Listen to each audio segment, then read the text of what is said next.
Assalamualaikum warahmatullahi wabarakatuh. Kami dari kelompok 7 ingin mempresentasikan atau memaparkan chapter 7 mengenai data collection. Sebelum kami mulai presentasi atau pembahasan materi, di sini saya akan memperkenalkan anggota kelompok terlebih dahulu. Saya sendiri Raina Kondrosika dari NPM akhir 187. Selanjutnya ada Anggraini Puspita Dewi dengan NPM akhir 044.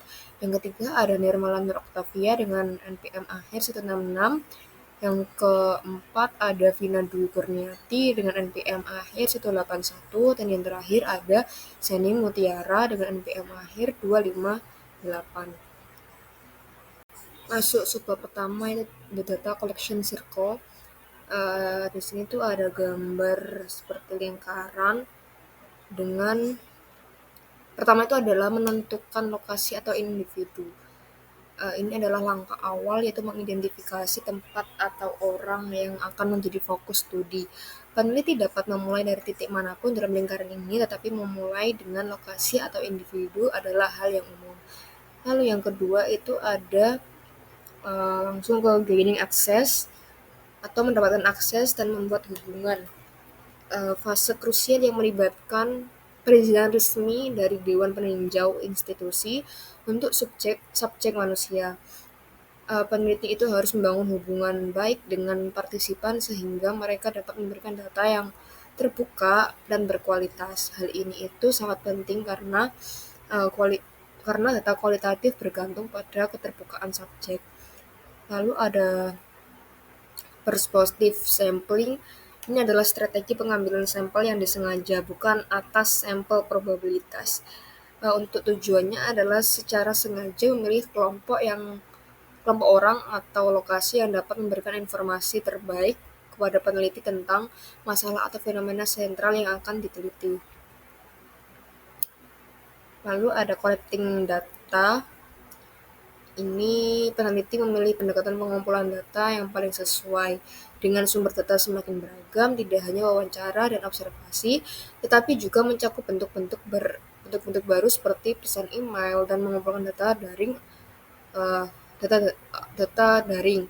Terus peneliti biasanya mengumpulkan data dari lebih dari satu sumber. Yang kelima adalah merekam informasi atau recording information. Peneliti mengembangkan protokol tertulis atau formulir, misalnya protokol wawancara, protokol observasi untuk mencatat informasi secara sistematis. Lalu keenam itu ada penyelesaian masalah lapangan atau resolving file issue.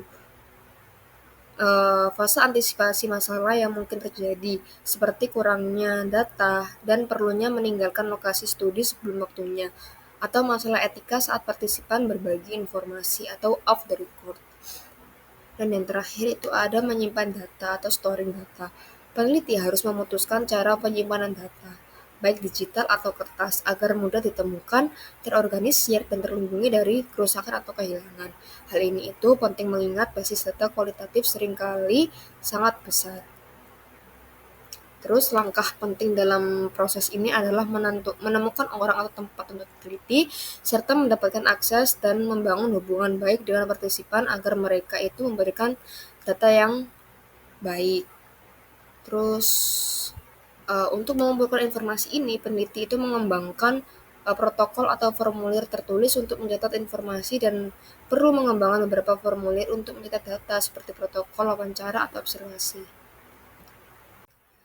Lalu yang kedua ada site or individual atau situs atau individual. Yang pertama itu penelitian naratif.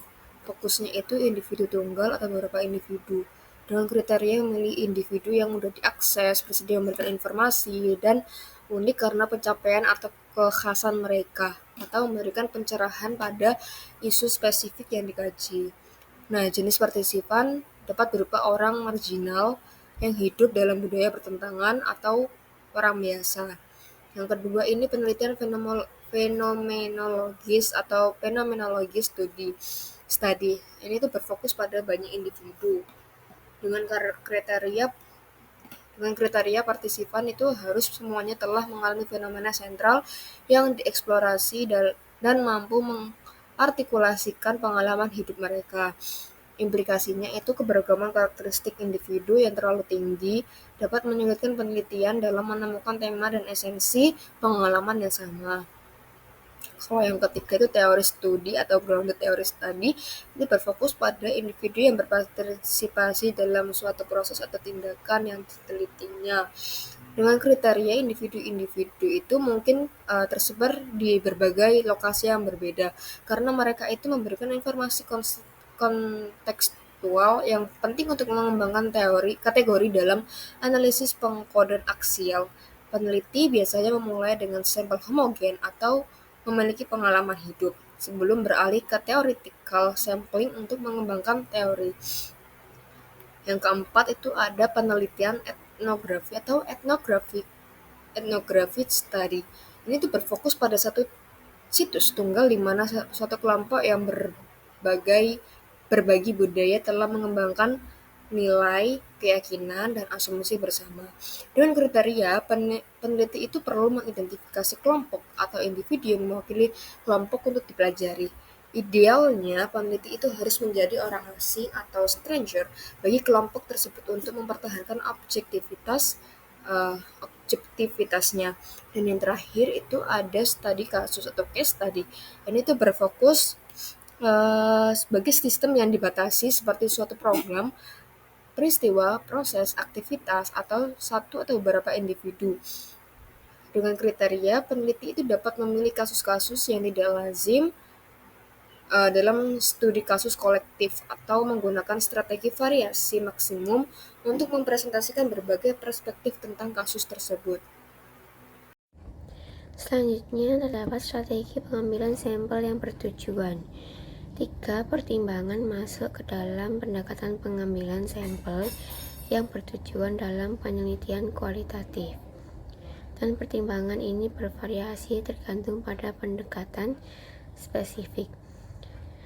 Hal-hal tersebut meliputi keputusan tentang siapa yang akan dipilih sebagai partisipan atau lokasi untuk penelitian, jenis strategi pengambilan sampel yang spesifik, dan ukuran sampel yang akan diteliti.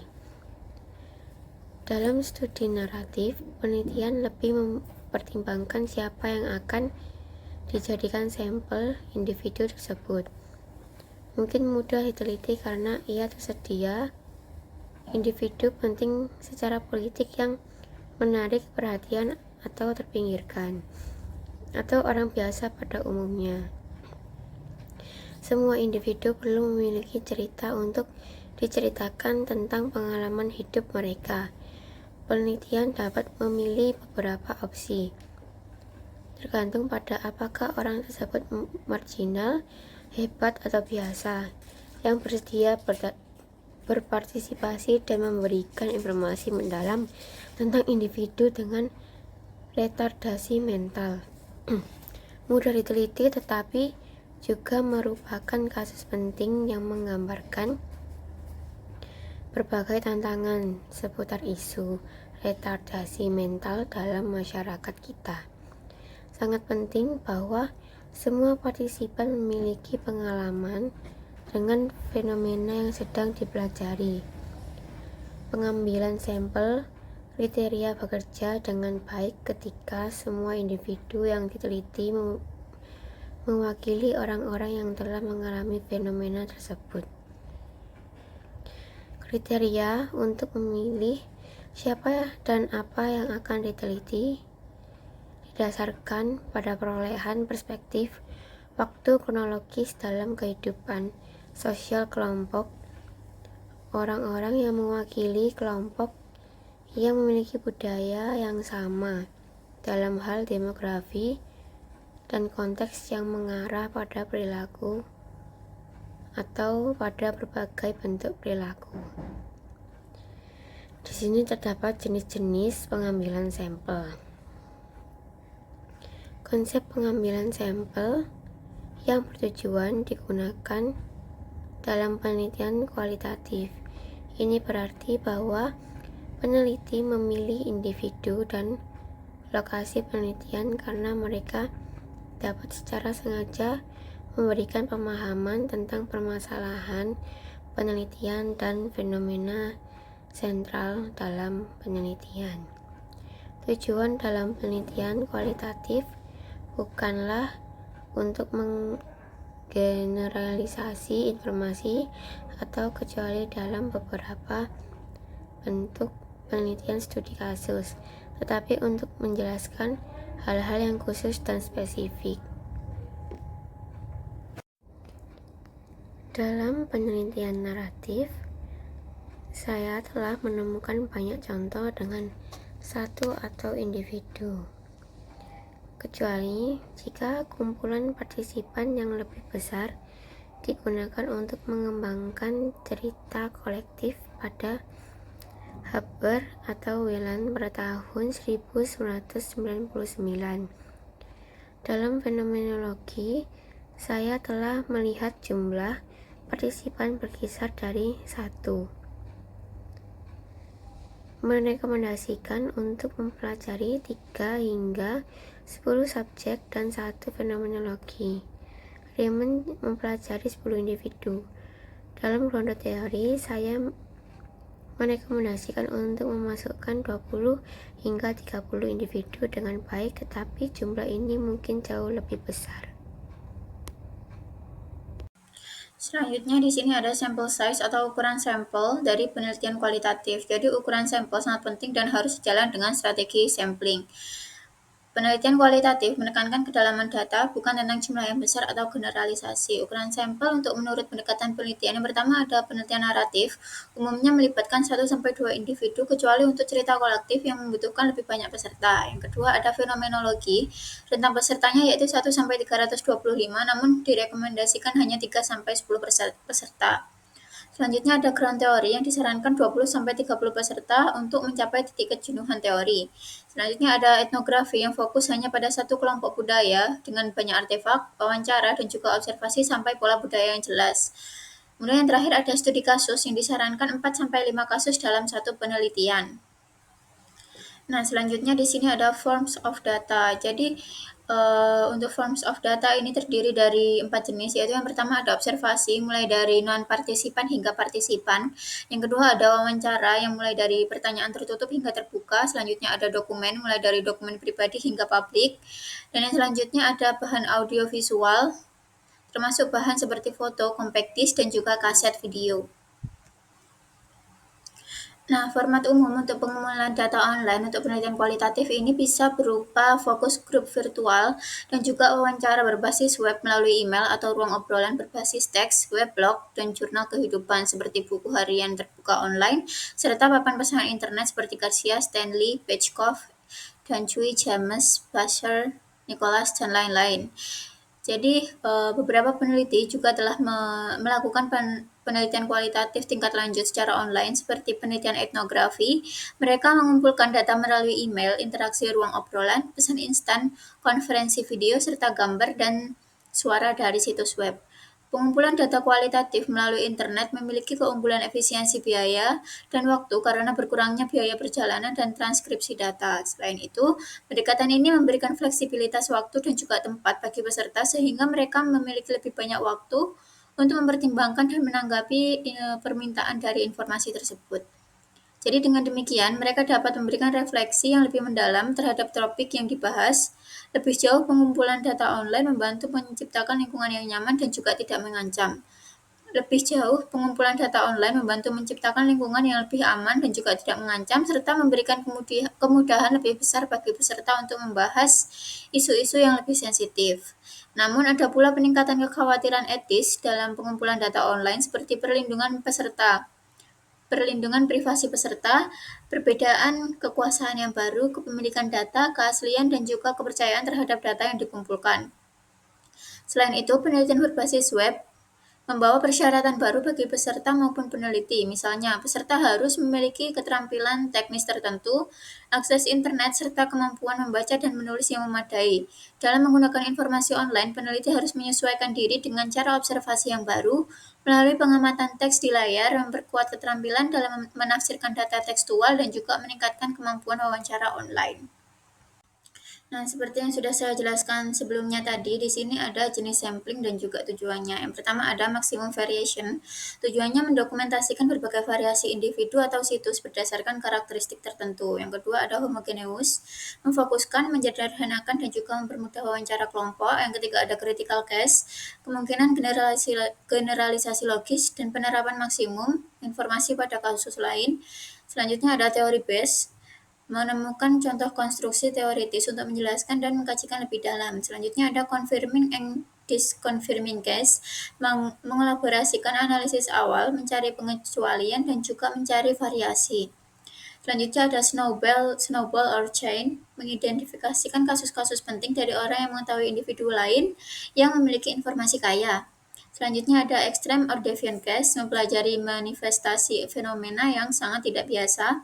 Selanjutnya ada typical case, menyoroti apa yang dianggap normal atau rata-rata, intensity, kasus kaya informasi yang menunjukkan fenomena secara intens namun tidak ekstrim.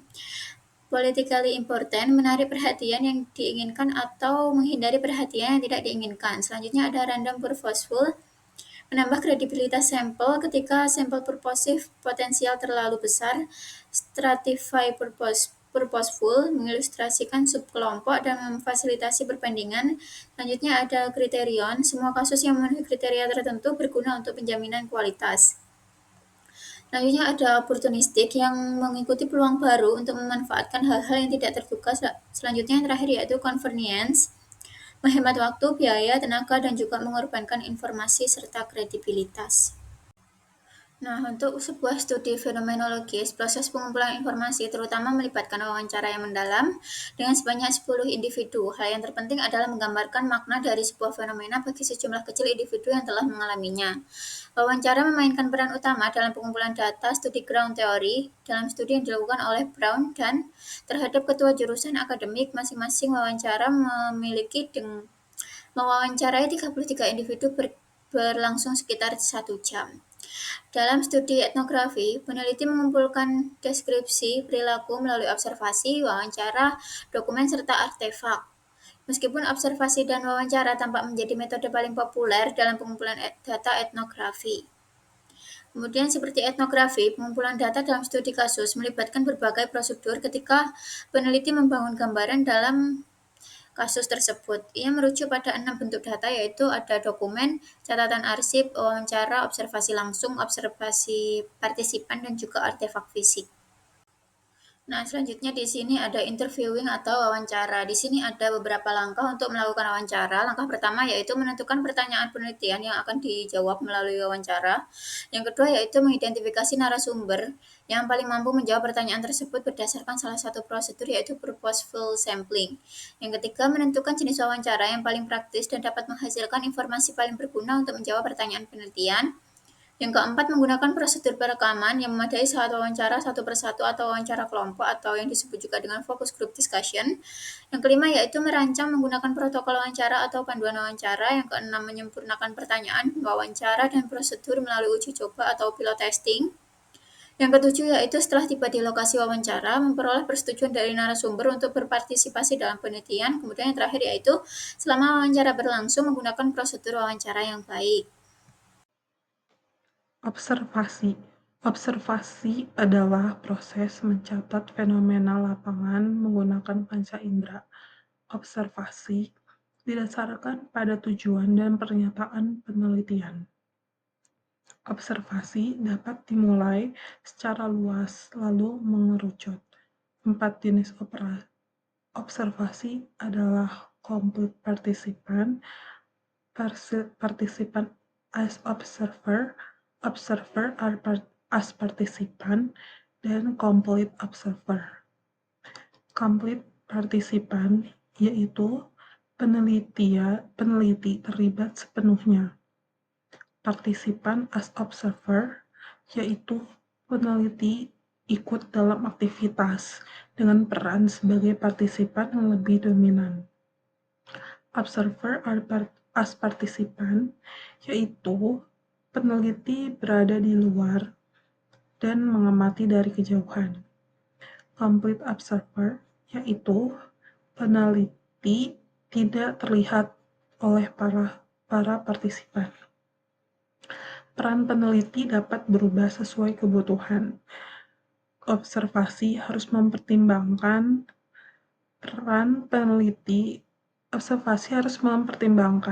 kemungkinan penipuan, pengelolaan kesan partisipan, dan status peneliti sebagai orang luar. Langkah observasi meliputi lokasi, menentukan fokus, memilih peran, menyatakan protokol observasi, menyatakan aspek penting, dan menggunakan orang dalam untuk memperkenalkan peneliti. Recording procedures menggunakan protokol membantu mengorganisasi data wawancara atau observasi, termasuk pembukaan, pertanyaan, penutupan, dan apresiasi. Instruksi protokol wawancara meliputi pertama, menggunakan header untuk informasi penting dan mengingat tujuan penelitian. Kedua, beri jarak antar pertanyaan untuk menulis jawaban. Yang ketiga, hafalkan pertanyaan agar kontak mata tetap terjaga. Yang keempat, tulis komentar penutup dan minta informasi lanjutan jika diperlukan. Observational Protocol. Selama gunakan protokol observasi untuk mencatat informasi. Protokol ini mencakup rincian sesi, catatan deskriptif untuk merekam kejadian, dan catatan reflektif untuk ide, interpretasi, dan kesimpulan awal. Garis pemisah digunakan untuk memisahkan catatan deskriptif dan reflektif. Sketsa dapat ditambahkan untuk menunjukkan konteks. Catatan observasi dapat meliputi aktivitas di kelas, reaksi partisipan, komentar pembicara, dan sketsa tata letak ruangan. Catatan deskriptif menangkap apa yang terlihat. Catatan reflektif memuat pemikiran, interpretasi, dan kesan. Informasi ini membantu memahami proses, aktivitas, dan dinamika di lingkungan tersebut. Selanjutnya adalah masalah lapangan. Nah, peneliti dalam kelima pendekatan kualitatif akan menghadapi masalah lapangan selama pengumpulan data yang perlu diantisipasi. Banyaknya waktu dan data yang kaya dapat membingungkan peneliti pemula. Oleh karena itu, disarankan untuk memulai dengan pengumpulan data yang terbatas atau studi pendahuluan. Masalah lapangan dapat dipahami melalui aspek utama dalam pengumpulan data seperti akses, jenis data, dan tantangan etika. Selanjutnya mengenai akses ke organisasi. Mendapatkan akses ke lokasi dan partisipan melibatkan tantangan dalam meyakinkan individu, membangun kepercayaan, dan memastikan partisipasi. Nah, peneliti itu harus mempertimbangkan kesesuaian lokasi karena keterlibatan pribadi dapat membatasi perspektif. Ketakutan dan ketidaknyamanan partisipan juga dapat membatasi data. Komite etik institusional terkadang salah memahami metode kualitatif dan memengaruhi penyusunan narasi penelitian. Selanjutnya mengenai observasi. Nah, tantangan observasi ini berkaitan dengan peran peneliti sebagai partisipan atau partisipan. Mengingat catatan lapangan, menangkap kutipan secara akurat, dan mempersempit fokus dari waktu ke waktu. Observasi partisipan ini dapat melibatkan dilema seperti memasukkan lapangan, mengelola hubungan, dan keluar dari lapangan. Bahkan kesamaan kebangsaan antara peneliti dan partisipan tidak menghilangkan tantangan dalam hubungan lapangan. Selanjutnya mengenai interview atau wawancara. Nah, tantangan wawancara ini sering melibatkan masalah teknis dan prosedural, mengelola perilaku partisipan, merumuskan pertanyaan dengan baik, menangani topik sensitif, dan menyiapkan alat perekaman. Nah, peneliti yang belum berpengalaman sering terkejut dengan tingkat kesulitan wawancara dan lamanya proses transkripsi. Dalam fenomenologi, wawancara membutuhkan kesabaran dalam menggali makna dari partisipan. Dinamika kekuasaan antara pewawancara dan partisipan menciptakan ketidakseimbangan. Wawancara secara kolaboratif disarankan untuk menyeimbangkan otoritas, isu kekuasaan, autentisitas, persetujuan, dan identitas juga membentuk dialog. Nah, pewawancara juga harus mempertimbangkan apakah partisipan dapat mengekspresikan aspek kehidupan yang tertekan atau sensitif, dengan menyadari bahwa tantangan ini tidak dapat diselesaikan hanya dengan aturan sederhana. Lalu selanjutnya dokumen dan bahan audiovisual. Nah, penelitian dokumen ini melibatkan pencarian materi dan mendapatkan izin penggunaan. Ketika partisipan diminta menyimpan jurnal, dapat muncul masalah seperti kejelasan instruksi, kenyamanan peserta dalam menulis, kesesuaian bagi anak-anak, dan keterbacaan. Nah, pengambilan data audiovisual ini memerlukan manajemen teknis seperti kebisingan ruangan, penempatan kamera, serta jarak pengambilan gambar yang sesuai. Untuk yang terakhir mengenai isu etika. Nah, isu etika ini muncul di seluruh proses pengumpulan data, analisis, dan pelaporan. Isu ini mencakup persetujuan berdasarkan informasi atau informed consent, lalu kerahasiaan, potensi penipuan, risiko versus manfaat, dan permintaan tidak biasa dan dari partisipan. Nah, peneliti itu harus melindungi anonimitas, menghindari penipuan, dan hanya menyampaikan tujuan studi secara umum pada topik sensitif. Lalu menangani informasi atau off the record menjadi kompleks ketika pengungkapan dapat menyebabkan dampak negatif. Berbagi informasi personal oleh peneliti dapat memengaruhi upaya mengurangi bias dan membatasi ekspresi partisipan pada pendekatan seperti fenomenologi, studi kasus, dan etnografi. Selanjutnya mengenai storing data atau menyimpan data. Nah, penyimpanan data kualitatif hanya mendapat sedikit perhatian dalam literatur, meskipun metode penyimpanan bergantung pada jenis informasi yang dikumpulkan dan berbeda-beda pada setiap pendekatan kualitatif. Nah, seiring meningkatnya penggunaan komputer dalam penelitian kualitatif dan adanya basis data yang sangat besar pada beberapa penelitian, pengorganisasian, dan penyimpanan data seperti catatan lapangan dan transkrip menjadi sangat penting. Nah, peneliti dianjurkan untuk menjaga sistem yang jelas dalam mengelola dan mengamankan data yang telah dikumpulkan. Untuk prinsip-prinsip utama dalam menyimpan dan menangani data kualitatif ini meliputi untuk yang pertama, selalu membuat salinan cadangan dari file digital, lalu gunakan pita audio berkualitas tinggi dan pastikan kesesuaiannya dengan alat transkripsi. Lalu membuat daftar utama semua jenis informasi yang dikumpulkan. Lalu lindungi anonimitas partisipan dengan menyamarkan nama dalam data. Yang terakhir, menggunakan matriks pengumpulan data sebagai cara visual untuk mengorganisasi dan menemukan informasi. Selanjutnya mengenai 5 approach compare atau perbandingan 5 pendekatan. Jadi terdapat perbedaan dan persamaan dalam praktik pengumpulan data pada kelima pendekatan kualitatif. Untuk yang pertama, beberapa pendekatan lebih bergantung pada jenis data tertentu. Studi kasus dan naratif ini menggunakan berbagai bentuk data untuk membangun kasus yang mendalam atau kisah pengalaman. Nah, grounded theory dan fenomenologi terutama bergantung pada wawancara. Lalu yang etnografi ini menekankan observasi partisipan dan wawancara namun tetap memanfaatkan berbagai sumber data lainnya.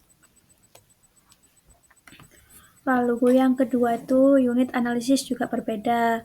Untuk yang naratif, fenomenologi, dan grounded theory itu berfokus pada individu, sedangkan studi kasus meneliti kelompok yang terlibat dalam suatu peristiwa atau aktivitas. Nah, untuk etnografi ini meneliti seluruh sistem budaya atau subkultur. Lalu yang ketiga, tingkat pembahasan mengenai isu lapangan yang bervariasi. Jadi penelitian etnografi ini menulis secara luas tentang isu lapangan terkait kekuasaan, objektivitas, dan sensitivitas terhadap kelompok yang terpinggirkan.